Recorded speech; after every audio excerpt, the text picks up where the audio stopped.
Welcome to the No Rain, No Rainbows podcast.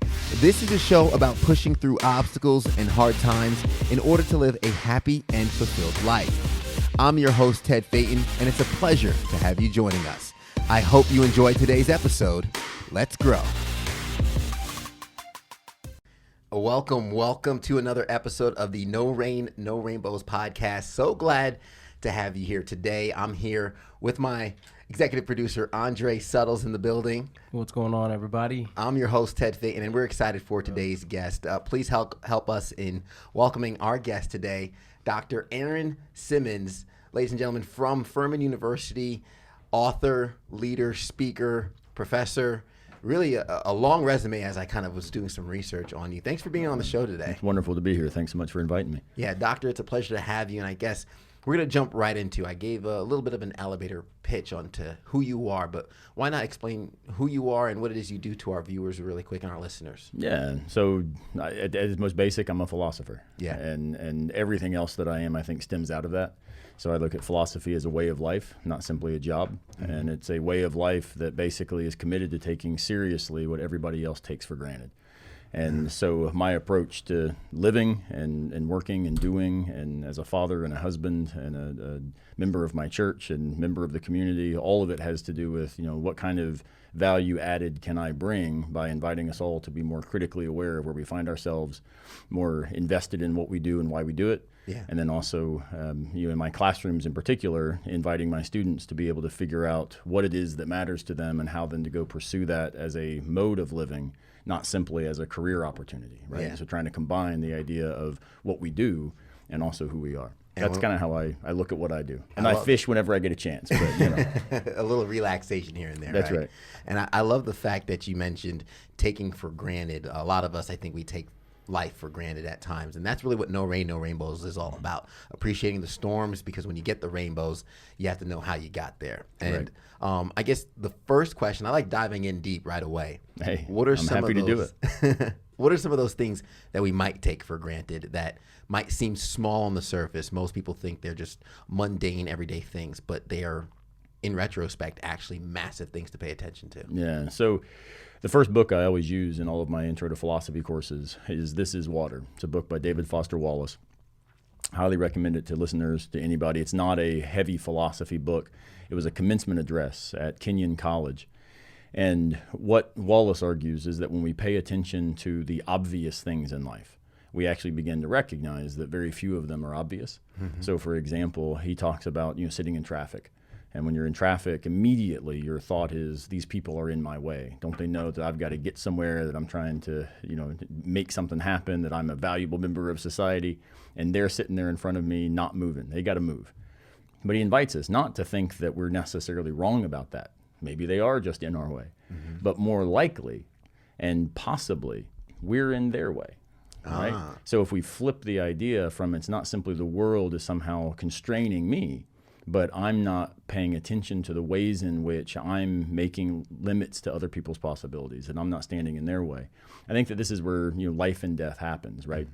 Mm-hmm. So when we talk about more socially important things, right? So the way we think about race or gender, or the way that we think about economic disparities, all of these things are nested in particular assumptions that we have about what's true, what's good, and what's beautiful. Yeah. And so if we start recognizing maybe my assumptions could end with question marks rather than periods. I invite my students often to raise the end of their sentences and turn a declarative sentence into a question. So if we say, that's a nice tie you're wearing, and suddenly it becomes, that's a nice tie you're wearing? Yeah. Now we've got a question that we've got to think through. Yeah. So when we put our assumptions under question marks, I think that what we can start recognizing is the way that the world is rarely as easy, as simple, and as obvious as we think, because we are rarely at the center of the world's attention like we think we are. Yeah. And so when we can humble ourselves enough to let question marks happen in our own life, we're more likely to invite others to be able to express their own periods, to express where they stand and why they stand there. And I think this is probably something that our society right now could use a lot more of. Absolutely. And I could imagine that anybody that's going through a storm right now, when we talk no rain, no rainbows, it's easy to think about our personal problems as if they're our own, as if the world is against us, or we play the blame game in terms of everything happening to us. Exactly. But kind of stepping out of our own world and our own perspective and realizing that there's so many other perspectives, billions of people around the world that are kind of all flowing through this same thing we call water, right? We're all flowing in this together and not really knowing what's going on. I think that's the biggest revelation I've had in life, was realizing I don't have it figured out. I don't think anybody else does, but there's fear in that, but there's beauty in that, because we're not the only ones that are clueless out here. Well, Socrates, in fact, suggests this a long time ago when he says that the only reason that people think he's wise is because that he's aware of the fact that he doesn't have it all figured out. He says he's wise enough to know that he's ignorant in a lot of ways. And I think that when we recognize that humility then becomes the core of truth-seeking, right? The Greek word here would be aporia. Aporia just means a state of perplexity or confusion. It's basically the thing that happens when we say, I ain't sure. Right? When we say we're not sure about something, when we enter that state of aporia, part of what happens is we then become open to seeing the world differently, to understanding things that we might not have previously noticed. And that basic attunement, that awareness of what's going on, doesn't mean that we don't then have knowledge, that we don't come back to a view that we thought we held. It just means that now we do it recognizing it's not the only place we could stand. Right? That there are other places, there are other ways of doing things, and those also are pretty good. And I think right now in a society of division, of polarization, we end up continuing to play to the more extreme views available within our communities. And we do this, in fact, often facilitated by technology.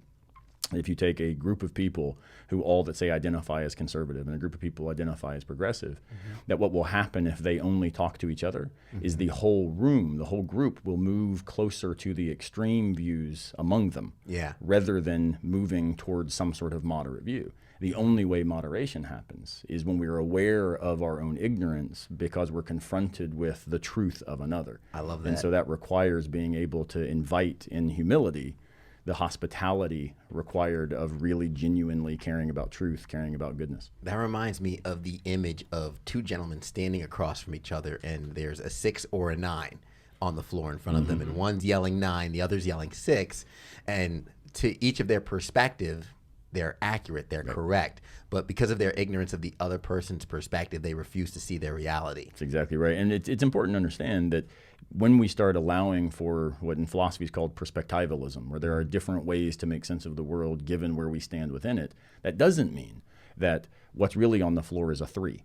Right? So it still allows for right and wrong to matter. It allows for truth to be something that's still a value toward which we strive. It's just recognizing that the way that we understand this truth could maybe be more sophisticated, more nuanced if we recognize that others see it differently. And seeing it differently doesn't mean that they are automatically irrational or immoral. It probably means that they have different experiences that have created a different set of perspectives for how they then navigate the world. So recognizing that our experiences shape how we see things should invite us to be humble enough to be interested in the stories of the experiences of others. Unpacking how they got to that conclusion, because there's so much more depth to simply what their answer was or what their perspective is. Right, because the assumptions by which we navigate the world affect then what we think of it. And so if we aren't interested in learning about, well, why is it that someone holds this view, right? Why is it that they stand here as opposed to there? That's different than simply saying, where do you stand? And too often we live lives, we might say, sort of defined by a kind of faith statement mentality, right? Sign on the dotted line. Do you check these boxes? Oh, well, then you are this sort of person. I'm a Florida State Seminoles fan, for example. Well, then I am not a Florida Gators fan. This is true. However, the idea of saying, well, look, what it means not to be a Florida Gators fan might also mean that I'm an Alabama fan or that I'm a Miami fan, right? These dichotomies are rarely as stark and as strict as we think. And so we've got to take seriously the fact that, well, shoot, why am I a Florida State fan? Not because I went there. I went there because I was a fan. I became a fan because when I was probably in third grade, grew up in Florida, you had to pick Florida, Miami, or Florida State. And it turns out I liked Florida State's colors better. Yeah, you were exposed to it, you liked it. And because I liked them and thought it was fun, I had a friend who had season tickets and we went to see some games, right? So unless you understand that backstory, the idea of my being a fan and therefore not being a fan of some other is already missed because we've allowed it to just be a signing of the line at the bottom of a faith statement rather than digging into the life lived as faithful. I think that was one of the number one things I think I took from college. Yeah. And I say college, but I keep it multiple things that y'all have said. I'm just like looking them up, pulling up on my thing. But like y'all were talking about earlier, I instantly thought about Erykah Badu, where she's like, the man who knows something knows that he knows nothing at all. Yeah. And I'm like, you know what I'm saying? There's so much that that we just don't know about, that we don't have the time to learn. We can't know everything. Well, it's important. Erykah Badu also has this song that I love called "Love of My Life," and it's basically the story of her relationship to hip hop. Yeah, and of course, in that song, part of what she's doing is in fact engaging a history of relationships to hip hop that we see in Common and others, right? So this isn't her doing something radically unique or original. What she's trying to do is put her distinctive perspective on something that others have also done. Yeah. And she's depending on this history by others. She's depending on the fact that she alone is not all of hip hop history in order then for her contribution to that history to emerge out of the love of it. And in that way, her history, her story becomes in fact an invitation for others to write their own verse, to contribute to it. And in this way, I think in many ways, her song "Love of My Life" is similar to Walt Whitman in a poem he writes called "O Me, O Life," where he asks, what good amidst these, O me, O life? Right? Basically, how could I have anything to contribute? Everybody else is better than me. Everybody's stronger than me. They're all more talented than me. And what Whitman responds is he says, well, that I'm here. Yeah. That the quote is that the powerful play goes on and I might contribute a verse. So it's like an acknowledgement of your piece of the whole. Yeah. Perhaps. I literally have Walt Whitman hanging in my freaking bedroom at home. It says, we were together and I forgot the rest. And it just goes to show that you're in the moment. You know what I'm saying? You have to be there. And that was one thing I took from your class was not the ability to know what to think about, but the ability to learn how to think. Knowing that you can question someone with them being 100% correct, and not I don't want to say like not knock their opinion, but understand where they're coming from inside of strengthening your opinion. You both can be right in a situation. Like that's an option too. So I always think about how people say, heads or tails on a coin, right? There's actually 3 sides of the coin.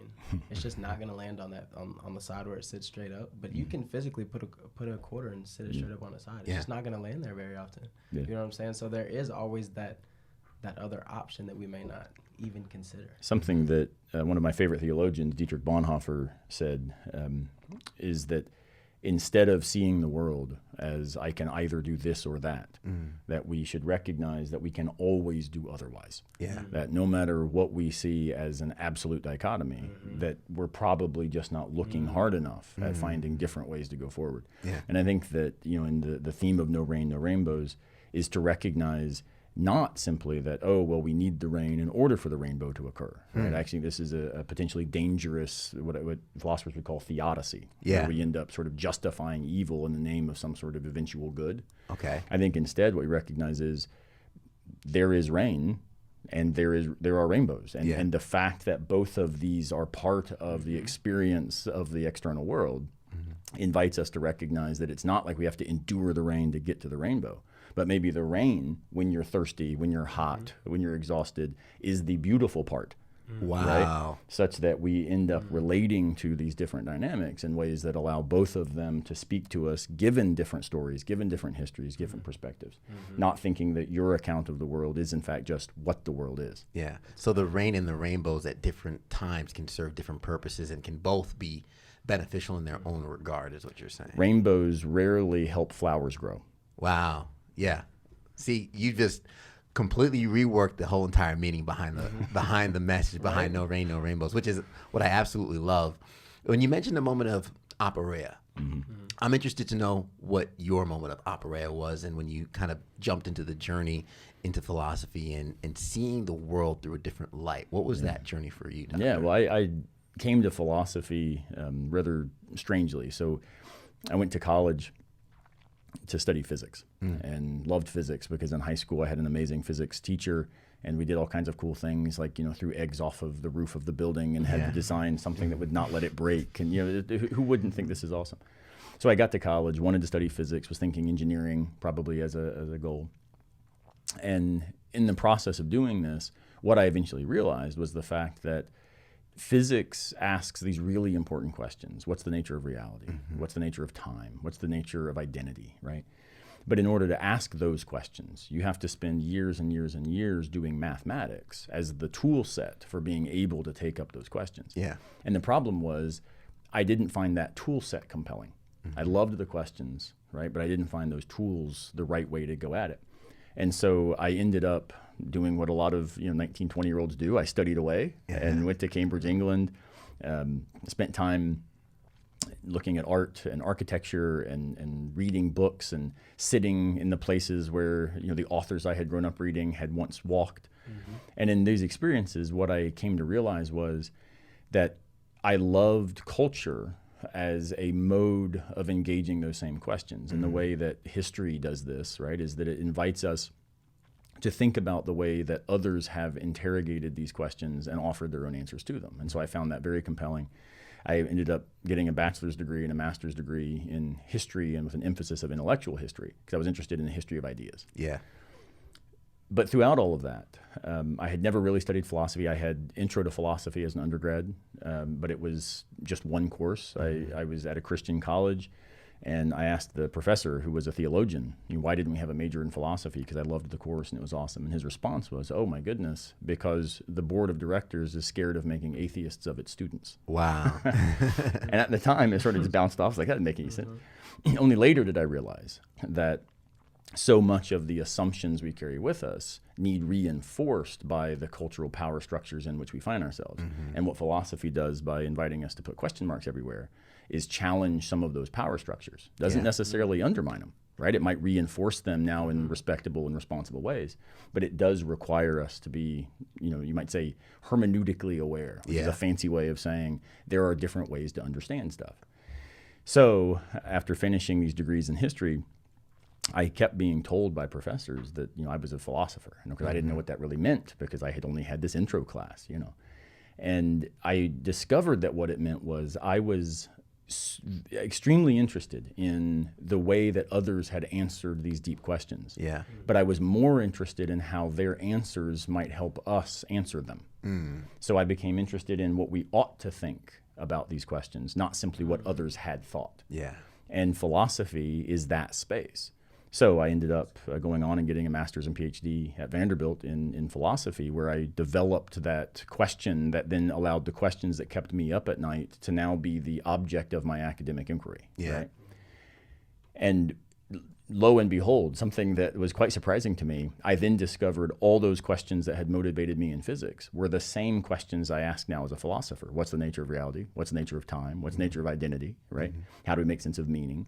And in thinking these questions through now, I get to do it with a different set of tools. Yeah. And the tools of the philosopher, though many philosophers do use mathematics and scientific data, we also are committed to argument and reason giving and understanding history as the sort of critical resource for then thinking through what's plausible relative to the claims that we make. And so my journey into philosophy was, when I say it's a way of life, what I mean by that is it was never, oh, here's a job that looks cool. It was always, from 17, 18, 19 years old, found myself asking questions and trying to then cling to those areas that allowed me to think them through and answer them. Yeah. And in that process, I eventually found philosophy as where my questions became the thing I then got to get out of bed and do every day. Yeah. Rather than simply talking about the answers that someone else had offered. And I can't think of a better way to spend a life. Absolutely. Right? That's pretty fantastic as far as I'm concerned. I love it. And in terms of asking these questions, kind of making it applicable to some of the listeners that maybe waking up. They're going through their storms or their hard times, and they're not really sure how to change their perspective on life. Obviously, these questions can help maybe remove somebody from the situation and see things a little differently. Even you mentioning, rainbows don't help flowers grow, right? We say, hey, why am I going through rough waters? Because rough waters build good sailors. So there's utility to these hard times that folks might be going through. What questions would you say some listeners should start asking themselves to maybe see the world a little differently, maybe a glimpse of the lens that you see the world through? Yeah, well, I tend to think that the specific questions that should be asked are probably going to arise out of one specific story in history. This is hence the Erykah Badu example earlier. However, I think that if we start asking questions that are possibility launching rather than commiserating, stabilizing, I guess, right? So instead of asking why me, let's ask why not? What could I then do, right? Instead of just asking why, like the 2-year-old, right? The 2-year-old is always a good philosopher, but why, but why, but why? But eventually we've got to say, well, why not do it this other way, right?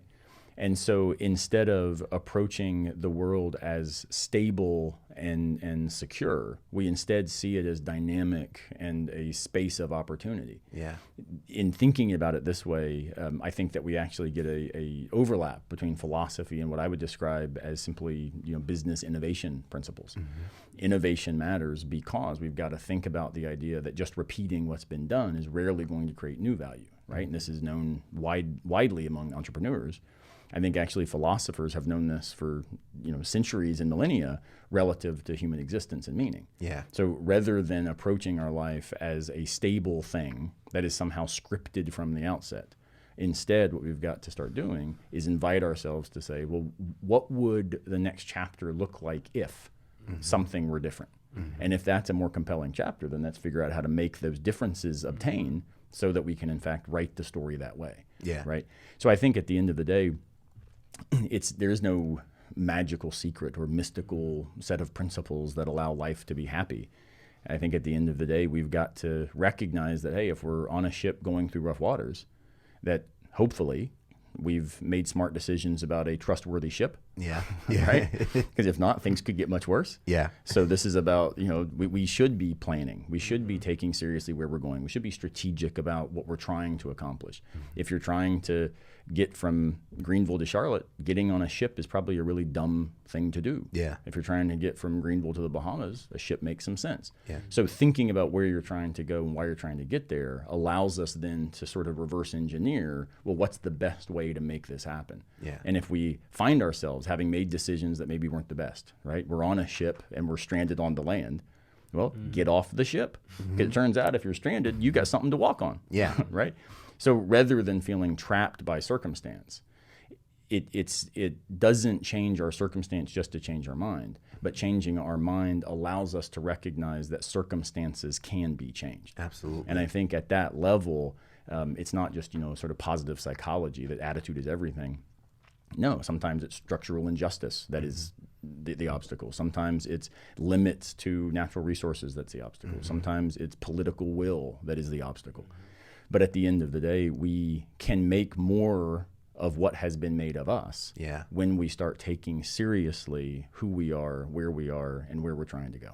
It's almost like this switch of the mindset accompanied with the responsibility. Yeah. The mindset of woe is me, or there's nothing I can do, to let me take a look at an audit of my current situation, and then let me take the responsibility and find out what I practically have control over, what I don't, and then apply those decisions that I make from here on out into mapping out the future, the potential future. We can never guarantee an outcome, but we can put ourselves in a good position for an outcome to happen. That's right. And I think it's important to recognize that sometimes we shouldn't be overly concerned about pragmatic possibility. That's certainly a good first step, right? If you're trying to think about a new direction in life, it's important to say, well, what are the plausible directions that I could make happen tomorrow or the next day or next month? But when we start thinking about what motivates life itself, what drives us. I think that there we've got to be really careful not to fall into what I sometimes call the failure of success, right? The trap that we get so convinced that our to-do list is where our responsibility ultimately lies, that we forget that our to-be list is actually what the responsibility looks like, such that we can then do the to-do list on purpose. So sometimes I think about Martin Luther King Jr., for example, when he says, I have a dream. I don't think this was a strategic plan for how we make today look differently tomorrow in order to get to some possible future. I think what he was describing was a future that was impossible in relationship to the perspectives of the minds and the segregated society in which he lived. And yet, because he was able to speak into existence that impossibility as a why not vision, then his goal, right, have to be strategic. What are we going to do in Montgomery? What are we trying to accomplish with this meeting with this person and this politician? What is this march going to accomplish? What would we see as our success? Those become important questions. But if it doesn't work out, they're not wrecked by failure, because the goal is not simply to march on this day in that space. The goal is to live toward that vision that is otherwise impossible. Wow. So as we walk into it and we become strategic and think about success, we open the possibility of being faithful to something that in fact is not going to be accomplished today or tomorrow, but in fact will define the trajectory of our life. I sometimes say to my students and audiences that faith should not be understood as a primarily religious idea, but faith should simply be understood as a risk with direction.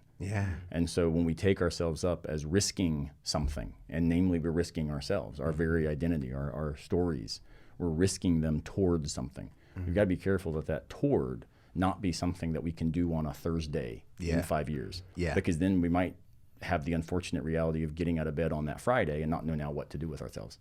So instead, if we can avoid being defined by failure, defined by success and threatened by failure, we're able then to live a life that is faithful to what we think matters, such that when we find ourselves on a ship tossed by the waves, we recognize, but we're still moving in the direction that I think is worthwhile. When people say the journey is the destination, almost, where I have a vision board, my fiance has a vision board, we talk about the lives we one day want to live. And it's not so much that there's a set goal, we want this amount of in our bank account or this car. It's more or less what we're able to do in life. We talk about living a life where the work week is just another day. We can go here, we can go there. I always say, people say, where do you want to hang your hat? Where do you want to live? I don't care where I put my flagpole. I just don't want to be tethered to it. That's I want to be able to travel the world and go where I want when I want. And the steps there could be this podcast, it could be business ventures, and those can go up and down. But I know I'm always heading in that direction. And we might say that at the end of the day, it might be interesting to ask ourselves, well, not just what do I want for my own future, but what do I want said of my life by those who in fact exist after I do, right? And so if we approach it that way, then it becomes about this total story, and the trajectory now will make sense. Think about it. Martin Luther King Jr. was assassinated. So you might say, well, shoot, he didn't accomplish half of what he set out to do. And yet to see his life as a failure would be to misunderstand that it was never defined by checking the boxes of these success functions. It was about living a life faithful to civil rights, human dignity, right, justice as this long play. And to say that his life was anything less than a success would be to misunderstand what it was that I think his life was oriented toward. It's like the question I like to ask people. It's, what would you want your great-great-grandkids to know about you? Nice way to put it. After the memory of you immediately there is gone, what's that lasting memory or explanation of your life that you want to kind of stand the test of time almost? A way I sometimes think about that is the difference between leaving a legacy versus leaving a mark. So if you go to any university campus, you'll find lots of plaques all over the campus, and they're marks from some donor who has given some money, which is important, and it allows us to keep doing what we do. But their name gets marked then on some wall. Right? And yet that mark is something that happened purely because of, say, an act of charity, an act of goodwill. And this is, again, certainly valuable. But we can sometimes confuse legacies for the ability to have made those sorts of marks, when in fact we forget that the legacy of the professor who got out of bed every single day and doesn't have enough money to leave that mark on the side of a wall might have in fact left the legacy of hundreds and thousands of students who now are out making their own marks and legacies on others. And it may not even be the professor. Maybe it's the janitorial staff or the dining hall staff who in fact are getting missed in this process of a life defined by success, money, accomplishment, and mark making. Yeah. But their legacy was acts of service in every single day toward people who were in front of them. And being able to say, well, who will remember this person? The answer is thousands and thousands of people. Absolutely. Right? And there's something really valuable about that, whereas those thousands of people can also walk right by that mark on some plaque and never pay attention to what was done there. Yeah. Even though they may live in light of the legacy that was left financially, they're also being poured into by the legacies left by all of these other lives that are lived in front of them. Yeah, to your point, I do not remember the name of the football field I played on in high school, but I remember Coach Riker and all the lessons that he taught us while practicing for the football game. Almost like the quote, Nice what way we to do in life echoes eternity. Yeah. I hate that we're running out of time, so I want to first ask. I always ask this question in terms of no rain, no rainbows. What is a storm you've gone through in life that gives you confidence moving forward to kind of endure any other hard times that might stumble upon you? Yeah, it's a good question, and it's kind of an easy answer, actually. It's a storm that is less my experience and one that I have lived as a result of. So when I was young, some things happened in very quick succession. My father, who was a tenured professor of art, and tenure is supposed to mean, right, that you don't lose your job. Well, it turns out his university was in financial problems, so they cut the art department. So suddenly this tenured professor now was without a position. Very shortly thereafter, my 3-year-old sister got diagnosed with cancer. And shortly thereafter, we moved to an entirely different state without, the prospects being obvious in what we were doing, but we were moving there so she could get treatment. Thankfully, we had family in the area. And then shortly after her treatment, my brother, who I think was 7 at the time, got diagnosed with diabetes. So suddenly we've got now financial problems, changing cities and locations and social networks, going to see my sister, when she was in very dangerous states. I remember, her being behind some sort of plastic wall, kind of a bubble that I couldn't go through because it would risk her life. Yeah. And then my brother, taking insulin shots every single day in order to stay alive, and us trying to figure out how to navigate all this. So now we've got healthcare bills piling up, crises relative to job prospects. And through all of this, what I saw was not a mother and father who were wrecked under this reality, which I probably would be, right? I probably don't have the character that they did. Instead, my dad, who had been an art professor and was, touring Italy talking about Michelangelo's and winning best of shows, he actually started a painting subcontracting company and started working construction, painting Burger Kings and racetrack gas stations and things, because that put food on the table and allowed us to continue moving forward.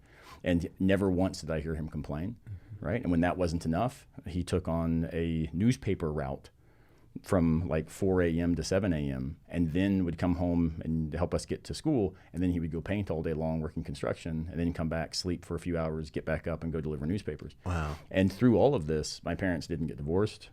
They never declared bankruptcy. Somehow we managed to move through this. And it was not easy, but it also wasn't as hard as many families have it, right? So we were blessed the entire time still to have love and care and a house over our head and food on the table. But it required sacrifice from my parents in ways that have always inspired me to say, look, never take yourself seriously, but always take what you do seriously. And so my dad, if he had been defined by having to check the boxes of being the professor at the university and winning these awards, we'd have been in trouble because he would have left the family to go make sure those things happened. Yeah. Instead, he was defined by becoming a good father for his lifetime, becoming a husband for his lifetime, becoming a provider for his lifetime. And he did all of those things, even when times were tough. And when times were better, that was obviously, better days, a little more rainbows than those days. But the idea was this was a journey that required struggle and overcoming that struggle, not because we were devastated by it, but because my parents modeled what it looks like to be adaptable and not see the needing to adapt as some sort of devastation of their identity Yeah. because they never were defined by those positions or that status or that opportunity. They were, in fact, rooted in the importance of what matters. And for me, everything that I do, the hard times I've had in my own life and struggles and this and that, I keep going back to their example and saying, you know what? Like that's the way I hope I live. Yeah. Right. Wow. Dr. Simmons, I'm blown away. I am blown away. Why not make sure people can reach out, get in touch with you if they want to? Where can they find you? Yeah. So the easiest place is to go on LinkedIn. You can find me there, Aaron Simmons on LinkedIn. Also, feel free to email me. It's just aaron.simmons@furman.edu, aaron.simmons@furman.edu. And you can find me on the Furman website in the philosophy department. So I do try my best to respond to any sort of engagement or feedback or questions that come my way. And I get them a lot from community members around the globe that have read some of my work or seen me on podcasts or different events. And so it's always a rewarding experience and deeply humbling to recognize that you've said something that somebody else thought was worth holding on to. And it never is something that I think allows me to think, oh, I've got this figured out, right? Back to Socrates. Yeah. Instead, it requires me to be ever more vigilant about making sure that the kind of life that I lead, that my students see me lead, the listeners may know that the executive producer of this program was a student of mine. Yeah. And so being able to live a life in front of others that will never be perfect, but hopefully is inviting them to live into a life that they recognize as meaningful. Wow. And I think that's probably worthwhile. Yeah. I think what I'm taking away, I started to take notes. I couldn't keep up because you were just dropping so many bombs. So I'm just going to go ahead and put this episode on replay. But something you said not too long ago was, don't take yourself too seriously, but take what you do seriously. Yeah. I really hope those listeners kind of pull that with them. Man. My favorite quote. My dad used to say it all the time. Yeah. Take what you do seriously. Because if you don't take it seriously, don't do it. Yeah. Right? Like, if you're going to do it well. Yeah. But as soon as you start believing your own hype, then no one should take what you do seriously because it's about you. And so if you say, look, it's not about me, it's about being excellent. Yeah. Then maybe then we can invite others to join with us, whether we agree, whether we disagree, going back to where we started, whether we stand on different sides of a political aisle or a religious aisle or different sides of the football stadium. Nonetheless, we all are defined by a human condition that unites us.